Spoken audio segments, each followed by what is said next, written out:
Welcome to the Techmeme Ride Home for Wednesday, December 4th, 2024. I'm Brian McCullough. Today, amid the Salt Typhoon hack, the U.S. government wants you and me to go encrypted.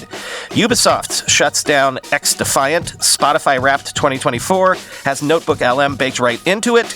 And Google's text-to-video AI model has beaten Sora to market, but is Sam Altman about to get all Santa on us? Here's what you missed today in the world of tech. Remember the Salt Typhoon hacks? Basically, U.S. intelligence officials allege that Chinese hackers known as Salt Typhoon have burrowed their way into U.S. telecom systems. Like they're listening to our calls, reading our texts. The FBI and CISA have given U.S. telcos best practices to harden their systems against attacks, but senior U.S. officials say Salt Typhoon hackers remain on their networks. They're still there. So now, U.S. officials are recommending that all Americans use encrypted messaging apps to ensure their communications stay hidden from foreign hackers. Basically, if you're on AT&T, Verizon, etc., they're telling you and me to harden our systems. That's somewhat extraordinary. Quoting NBC News. The hacking campaign, nicknamed Salt Typhoon by Microsoft, is one of the largest intelligence compromises in U.S. history, and it has not yet been fully remediated. Officials on a news call Tuesday refused to set a timetable for declaring the country's telecommunications systems free of interlopers. Officials had told NBC News that China hacked AT&T, Verizon, and Lumen Technologies to spy on customers. In the call Tuesday, two officials, a senior FBI official who asked not to be named, and Jeff Green, Executive Assistant Director for Cybersecurity at the Cybersecurity and Infrastructure Security Agency, both recommended using encrypted messaging apps to Americans who want to minimize the chances of China's intercepting their communications.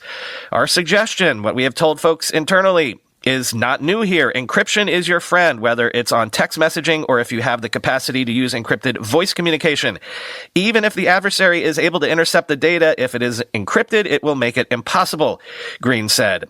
The FBI official said, quote, people looking to further protect their mobile device communications would benefit from considering using a cell phone that automatically receives timely operating system updates, responsibly managed encryption, and phishing restraint, multi-factor authentication for email, social media, and collaboration tool accounts as well.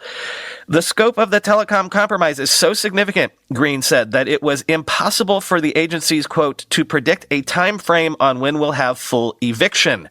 The hackers generally access three types of information, the FBI official said. One type has been call records or metadata showing the numbers that phones called and when. The hackers focused on records around the Washington, D.C. area, and the FBI does not plan to alert people whose phone metadata was accessed. The second type has been live phone calls of some specific targets. The FBI official declined to say how many alerts it had sent out to targets of that campaign. The presidential campaigns of Donald Trump and Kamala Harris, as well as the office of Senate Majority Leader Chuck Schumer, told NBC News in October that the FBI had informed them that they had been targeted. The third type of information access has been systems that telecommunications companies use in compliance with the Commission on Accreditation for Law Enforcement Agencies, or CALEA, which allows law enforcement and intelligence agencies with court orders to track people's communications. CALEA systems can include classified court orders from the Foreign Intelligence Surveillance Court, which processes some U.S. intelligence court orders. The FBI official declined to say whether any classified material was accessed, end quote.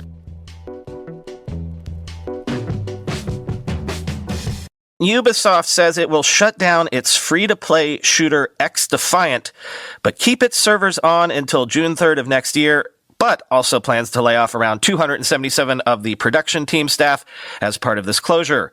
Quoting Polygon, despite an encouraging start, the team's passionate work, and a committed fan base, we've not been able to attract and retain enough players in the long run to compete at the level we aim for in the very demanding free-to-play FPS market.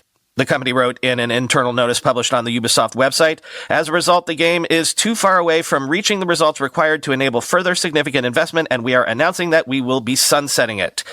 With XDefiant shutting down and the hundreds of layoffs, Ubisoft said it's closing its San Francisco and Osaka production studios entirely. Insider Gaming reported that a skeleton crew will be kept on to keep XDefiant running until its total closure. XDefiant players who purchase the $69.99 Ultimate Founders Pack will get a full automatic refund, according to XDefiant executive producer Mark Rubin in a letter to the community.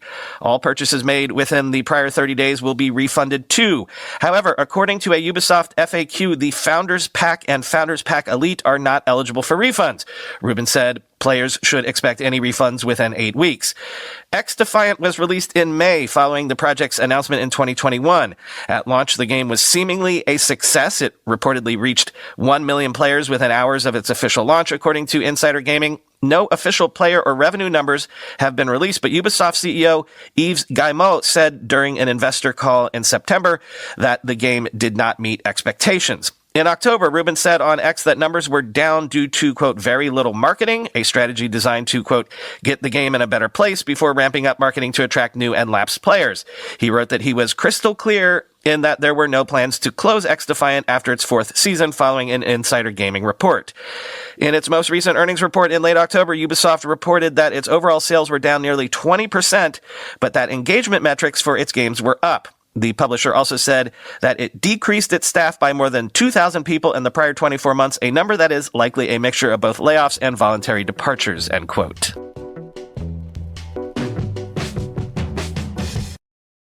Spotify Wrapped came out today, and there's something new as a part of it. They added an AI podcast of your Wrapped, created with Google's NotebookLM summarizer. They use Google's Gemini AI to allow you to explore a personalized audio overview of your music listening this year, including things like your top songs, top artists, top genres, and more. Basically, you'll listen to a podcast about your Wrapped in the NotebookLM style, to AI talking heads talking about your listening habits. Quoting TechCrunch, the addition follows a breakout moment for Google's AI note-taking tool, which went viral in 2024 as people began using the service's new audio overview feature to create conversations between two AI hosts who riff on whatever topic you've fed into the app.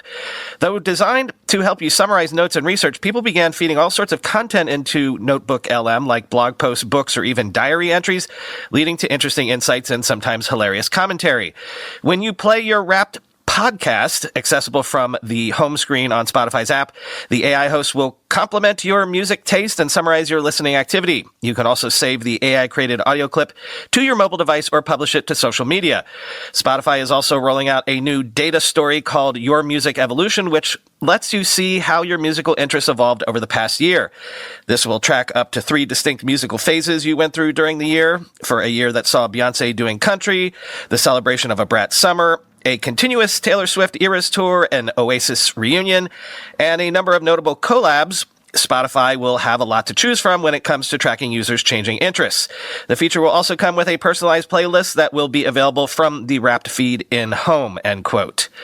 Spotify also announced that Joe Rogan was its top U.S. podcast in 2024 for the 4th year running, followed by Call Her Daddy, and more than 33% of the top 50 podcasts were video first. I wonder why Brian keeps experimenting with video.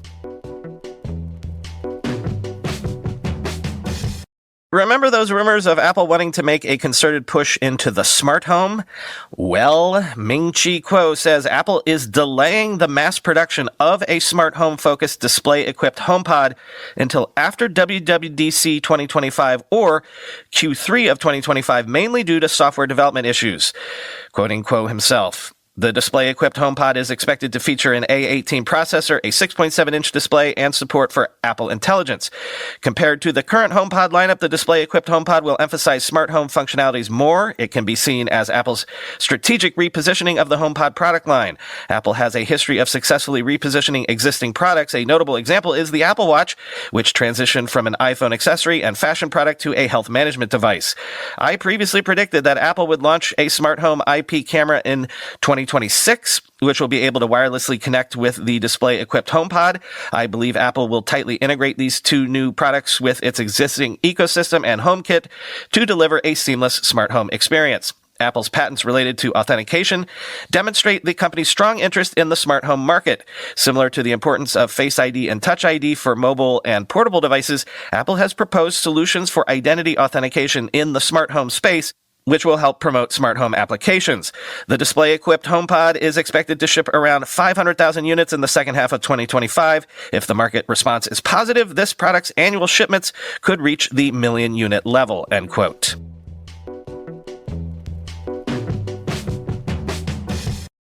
Google has launched Veo, an AI video model for generating high-quality 1080p videos in visual and cinematic styles to businesses. What is interesting here is that they beat OpenAI's Sora to market, but more on that in a second. Quoting The Verge, VO is capable of generating high-quality 1080p resolution videos in a range of different visual and cinematic styles from text or image-based prompts. When the model was first announced, these generated clips could be vaguely beyond a minute in length, but Google doesn't specify length restrictions for the preview release. Some new example clips in Google's announcement are on par with what we've already seen from VO. Without a keen eye, it's extremely difficult to tell that the videos are AI generated. The latest version of Google's Imagen 3 text-to-image generator will also be available to all Google Cloud customers via Vertex starting next week, expanding its initial U.S. release on Google's AI Test Kitchen back in August. Users on Google's Allow list can also access new features like prompt-based photo editing and the ability to infuse your own brand, style, logo, subject, or product features into generated images. Google says VO and Imagen 3 carry built-in safeguards to prevent them from generating harmful content or violating copyright protections, though we found the latter wasn't difficult to bypass. Everything produced by VO and Imagen 3 is also embedded with DeepMind's Synth ID technology, a kind of invisible digital watermark that Google says can decrease misinformation and misattribution concerns. It's a similar concept to Adobe's content credentials system, which can be embedded into content produced by the creative software giant's own image and video generative AI models, end quote. Now, about them beating OpenAI to market. OpenAI had promised to release Sora by the end of this year. Clearly, we're running out of time, but Sam Altman says OpenAI plans to kick off a shipmas period of features and products for 12 days beginning on December 5th, sources say, including the release of Sora. Quoting The Verge again, OpenAI CEO Sam Altman confirmed the 12 days of announcements on stage at the New York Times' DealBook conference on Wednesday morning, though he didn't say exactly what was coming. OpenAI plans to launch or demo something every day for 12 days straight. Just ahead of the launch, a few OpenAI employees began teasing the coming releases on social media. What's on your Christmas list? A member of the technical staff posted. Got back just in time to put up the shipmas tree, another staffer wrote. Sora lead Bill Peebles responded to a staffer who posted that OpenAI is unbelievably back with one word, correct. The startup's senior vice president also responded with IYKYK, if you know, you know. The imminent launch of Sora comes just weeks after artists leaked the model in protest of being used by OpenAI for what they claim is unpaid R&D and PR. Hundreds of artists have been alpha testing Sora throughout 2024, thanks to an invite-only research preview that allows them to generate videos with Sora. Former OpenAI CTO Mira Murati told the Wall Street Journal in March that Sora would be available by the end of the year, end quote.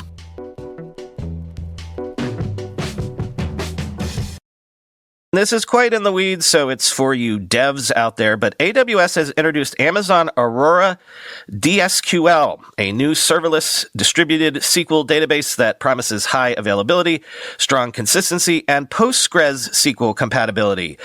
Quoting TechCrunch, at its reInvent conference, Amazon's AWS Cloud Computing Unit today announced Amazon Aurora DSQL, a new serverless distributed SQL database that promises high availability, 99.999% for multi-region availability, strong consistency, PostgreSQL compatibility, and, the company says, 4x faster reads and writes compared to other popular distributed SQL databases.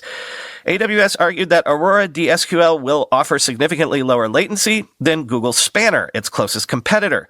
Interestingly, AWS stresses that there is no database sharding involved here to scale the service and that it can scale reads and writes independently. The company also highlights that Aurora DSQL will offer strong consistency, ensuring that if users opt for a multi-region approach, all regions will always show the same data at the same time. AWS notes that to ensure resiliency, Aurora DSQL uses an active architecture, meaning there is always a standby server ready to take over, which guarantees that a customer's application is always available by enabling an application to read and write to any Aurora DSQL endpoint. Since this is a fully managed service, AWS handles all of the security updates and manages the overall infrastructure. To make all this happen, the AWS team says it had to reinvent relational database transaction processing, typically ensuring strong consistency across multiple regions and having those globally distributed servers sync. with what AWS describes as microsecond accuracy is a rather difficult feat to achieve. AWS says it can do this because it decoupled the transaction processing from the storage. Traditional methods, the company explains, would be bottlenecked by having to pass information back and forth multiple times. Aurora, however, only checks each transaction when it's time to commit the changes, and then when the commit happens, it parallelizes those writes across regions. One nifty twist here: to make sure that each region sees the commits in the right order, Aurora DSQL uses the Amazon Time Sync service, which adds very precise reference clocks to every EC2 instance and synchronizes them using the atomic clock on GPS satellites, end quote.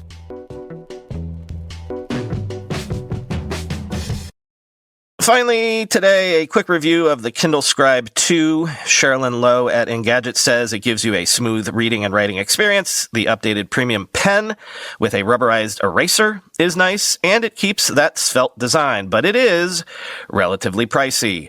Quoting her conclusion, Amazon's new Kindle Scribe has a lot of competition from companies like Kobo, Books, and Remarkable. And with a price of $399, the new Scribe is a whopping $60 costlier than its predecessor, which will also get a lot of the new software updates. To be fair, the new Scribe comes with a premium pen for the price, while the cheaper model only includes a basic pen, so you're partially paying more for a better stylus. While I do like the new color option and slightly improved annotation capabilities, I'm not sure Amazon has done enough to justify the additional cost here. I'd much rather see the company focus its efforts on improving its notebook syncing and mobile editing software, as well as investing in innovating on the write-on-book format, than chase the generative AI trend, no matter how much restraint it's exercised in doing so, end quote.